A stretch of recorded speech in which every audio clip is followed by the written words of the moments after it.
You're welcome to the last edition for the week, Prime Flash on My Media Prime Television with me, Audrey Zatsa.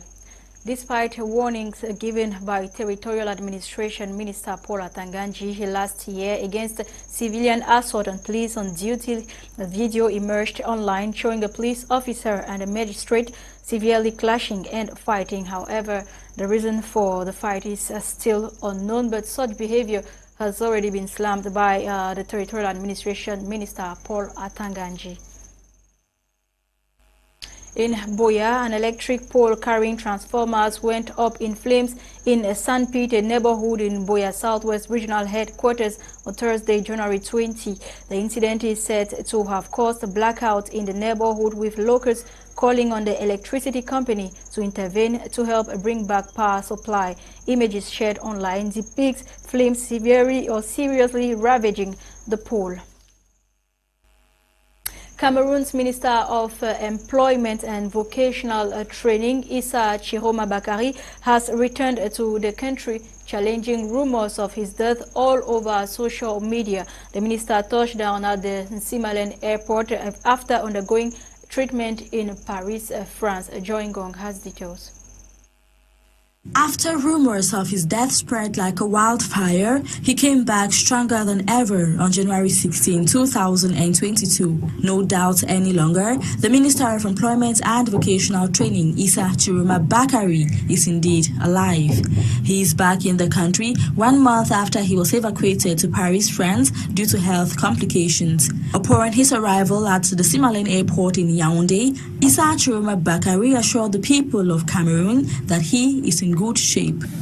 Ce que je peux dire, c'est que cette rumeur. What I can say is that this rumor caused a lot of polemics, which destabilized and caused damages to families, mine in particular. We had collateral damages following these accusations. I discovered one thing. As a political figure, even if you are sick, you are very fragile, such that detrimental remarks to your existence do not spare you. And this is exactly what happened. Des propos attentatoires, même à votre existence, ne vous épargne pas. Et c'est ce qui s'est passé. For the over 20 years that Issa Chiroma Bakari has been in government, rumors of him being dead has circulated severally on social media each time he gets evacuated for treatment. Physically upright Issa Chiroma Bakari had a word for the rumor mongers. He urged them to present apologies to the people highly affected by the rumor, which was widespread on social media. La gloire de Dieu m'a protégé. La prière des uns et des autres. God's glory protected me. People's prayers protected me. I came back safe and sound. If there is still an iota of honor and dignity for having offended so many people, we hope that they show proof of humility and beg for forgiveness from the population, which was shaken by their outrageous declaration. Qui ont été secouées par leur déclaration. The minister was evacuated in December last year to France following an undisclosed medical condition. However, his case was critical enough that it attracted debates on his death announcement on social media, rumors that were quickly debunked by his family. The former Minister of Communication equally thanked the head of state Paul Biya for facilitating his evacuation to France. He plans to resume work at his ministry as soon as possible to join the president's developmental goals. We move to the Northwest region, where the pioneer independent conciliator for the region, Tamfu Simon Fai, has made known the vision and mission of the Public Independent Conciliator. This was during the official opening of the office at Upstation in Bamenda. Charles Kebwa took part in his report. The activities of the Office of the Public Independent Conciliator for the Northwest has been launching its activities January 19, 2022 in Bamenda in the presence of Northwest Governor Adolphe Lele Lafrique, who inaugurated the institution's head office by cutting off at the ribbon the office with a workforce of 8 persons, 6 male, 2 female, and every division of the Northwest represented. The Northwest Public Independent Conciliator Tamfu Simon Fai called on municipal authorities in the Northwest region to get abreast with the specific functions of the Public Independent Conciliator and ensuring ethical conducts. Ensuring ethical conduct on the part of our stakeholders. The PIC has as major stakeholders the regional executive and local council authorities on the one hand, as well as users and beneficiaries of services of the regional executive and council administrations on the other hand. Our objective is to raise the awareness of our stakeholders and establish a platform for constructive and productive collaboration. Mandated to work together with all stakeholders in view of reaching sustainable solutions that reflects the rights and obligation of everyone in the context of its mission, the Northwest Conciliator Tamfu Simon Fai emphasized that disputes amongst individuals, particularly land disputes and chieftaincy problems, are not within his office competency. There is no way we can be dishing out instructions to them. So it's going to be collective, and we hope that we're going to succeed. The Office of the Independent Conciliator for the Northwest and Southwest regions, created by a presidential decree of June 10, 2021, to ensure fairness in relationship between regional and local entities and the population, the Northwest Office, launching, had an introductory presentation of the office through a projection and a guided tour of the office. The governor of the Adamawa Region, Kildadi Tagieke Buka, has handed over a total of 21 brand new motorbikes to all divisional delegates of youth affairs and civic education in the Adamawa region. The donation ceremony, which took place recently at the esplanade of his office, is geared towards the fight against incivility in the area. Details with Fon Quinta. In a bid to facilitate the activities of divisional delegates of youth and civic education in the Adamawa region, a total of 21 motorcycles have been handed over to all delegates. This is an initiative of the regional delegate of youth and civic education for the Adamawa region, Bago Frederick, backed by other administrative authorities. Specifically, it is to intensify the campaign on civic education, to sensitize the population on COVID-19 barrier measures set aside by government.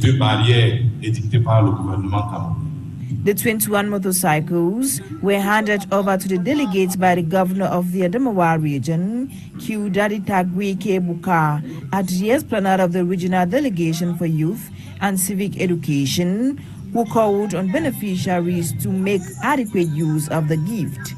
Those engines are very new.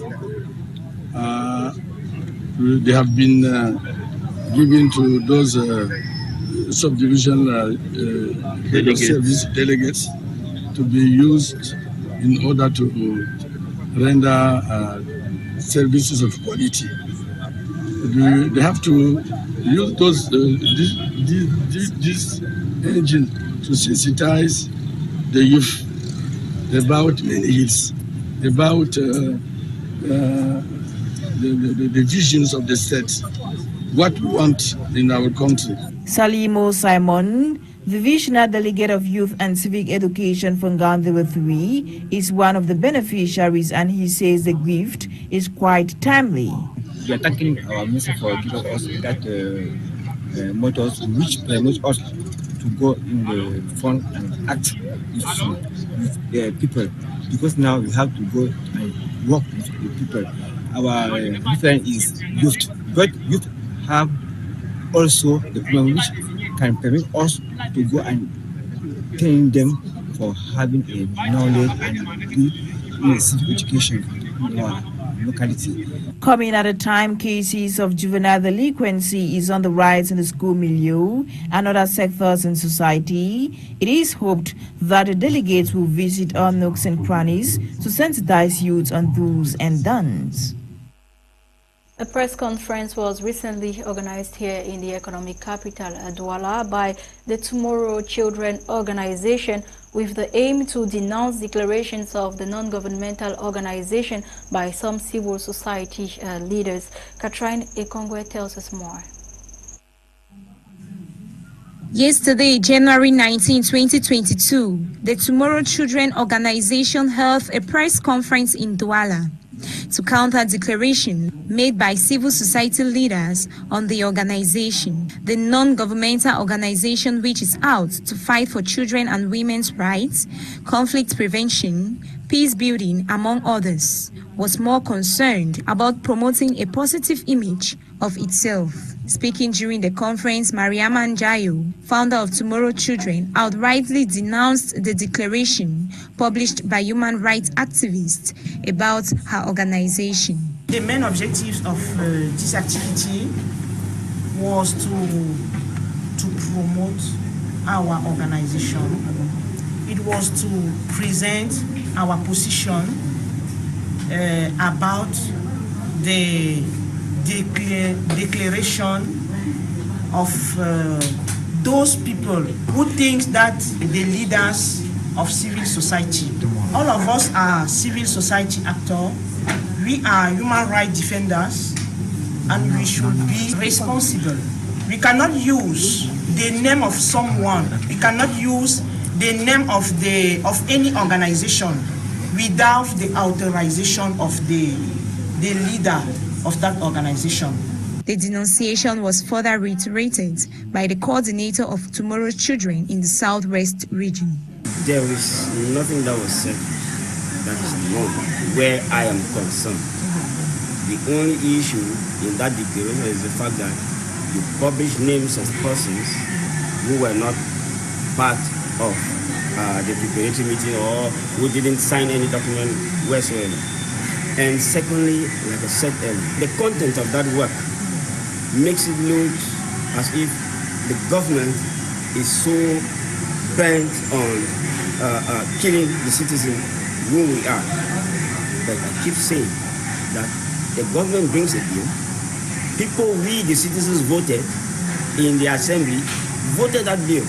And I keep saying a government has its role, stay in power, generate revenue to be able to carry out its activity. The founder of Tomorrow Children calls on civil society leaders to be more responsible in their future publications in order not to affect other organizations. Out of the country, at least 17 people are said to have been killed in a huge explosion near a mining town in western Ghana. According to police officials, a vehicle carrying mining explosives collided with a motorcycle near the town of Bogoso. Images shared by local media show a large plume of black smoke rising above, destroying buildings and scattering debris. Information Minister Kojo Nkrumah said at least 59 people were injured, some of whom were in a critical condition. At least 29 people, including 11 children and a pregnant woman, are reported dead in a stampede at an open-air Pentecostal church service in Liberia. The gathering, known as a crusade, was being held in a densely populated beachside area of the capital, Monrovia. Police have reported that members of a street gang entered the prayer ground in the night after a collection had been done as the event was ending, causing panic. Some of the gang men armed with knives are said to be under police custody. According to police spokesman, the organizer of the crusade, Apostle Abraham Nkrumah, is being questioned to help officials with the investigation. In Gambia, Gambian President Adama Barrow has been sworn in for a second 5-year term. The ceremony took place recently at a stadium at Bako on the outskirts of Banjul after being re-elected as the head of the country last December. President Adama Barrow has highlighted the main objectives for his second term. With his new government, he plans to continue building roads and has promised universal access to electricity for all Gambians in the next 5 years.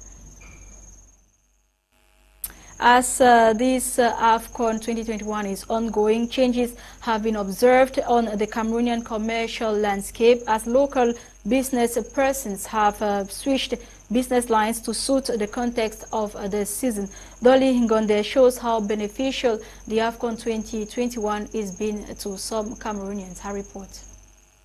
This is realistic. The state of Cameroon has invested nothing less than 760 euros in raising the country's sporting structures as well as in developing all the facilities hosting the 2021 African Cup of Nations. So far, many Cameroonians are already maximizing the economic benefits thrown at them as the AFCON football tournament is already breathing some life back into businesses, with locals having to switch business lines. In Douala, like in most host cities, the markets and streets are all colorful with the display of Afghan gadgets almost everywhere.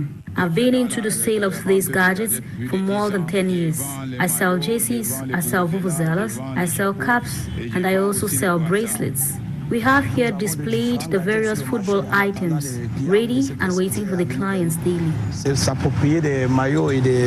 Meanwhile, Cameroonians, on the other hand, are becoming even more creative with the production of artistic works such as wooden pots, maps, jewelries, plus beautifully designed fabrics showcasing Cameroon's handicraft sector during the ongoing AFCON competition. Most catchy of them all are the works of this physically challenged young girl who is specialized in the production of knitted gadgets, and in her words, she says, Salut, papa et ton fils. Le meilleur des lions, le président de la FECAFOOT, le pititi. Je suis capable de tisser des paniers de sortie. With an estimated 524 billion francs, equaling 2% of Cameroon's gross domestic product, having been invested by the government of Cameroon to host the games, these Cameroonians and many more are bent on making every opportunity count. On our AFCON page, yesterday was the last day for the group stage at the ongoing AFCON 2021, and the scores goes as follows. Côte d'Ivoire defeated Algeria 3-1 yesterday at the Japoma Stadium. Equatorial Guinea defeated Sierra Leone 1-0 at the Limbe Omnisport Stadium. Gambia defeated Tunisia 1-0. And then for Mali won Mauritania 1-0. The last 16 matches at the AFCON 2021 have been decided. On Sunday, January 23, Burkina Faso will play against Gabon at 5 p.m. at the Limbe Omnisport Stadium, while Nigeria on the same January 23 will play against Tunisia at 8 p.m. at the Rumde Adja Omnisport Stadium in Garoua. On Monday, January 24 at 5 p.m. it will be Guinea against Gambia at the Kwekong Stadium in Bafoussam, while at 8 p.m. on the same Monday, January 24, Cameroon will be playing against Comoros at the Olembe Omnisport Stadium. Senegal on Tuesday, January 25 at 5 p.m. will be playing against Cape Verde at the Kwekong Stadium in Bafoussam. On the same January 25 at 8 p.m. Morocco will play against Malawi at the Amadou Ayijo Stadium. And on Wednesday, January 26 at 5 p.m. Côte d'Ivoire will be playing against Egypt at the Douala Japoma Stadium, while Mali on the same Wednesday at 8 p.m. will play against Equatorial Guinea at the Limbe Omnisport Stadium. That was it for today's edition of Prime Flash, produced by Junior Pelama. Thanks for watching, faithful viewers. You have more stories in our 3:30 p.m. Prime Info with Gladys Bomotongina and our 6:30 p.m. Prime News with Fon Quinta. Coming up next is In the House with Eileen Sama and her ladies. Have a nice time.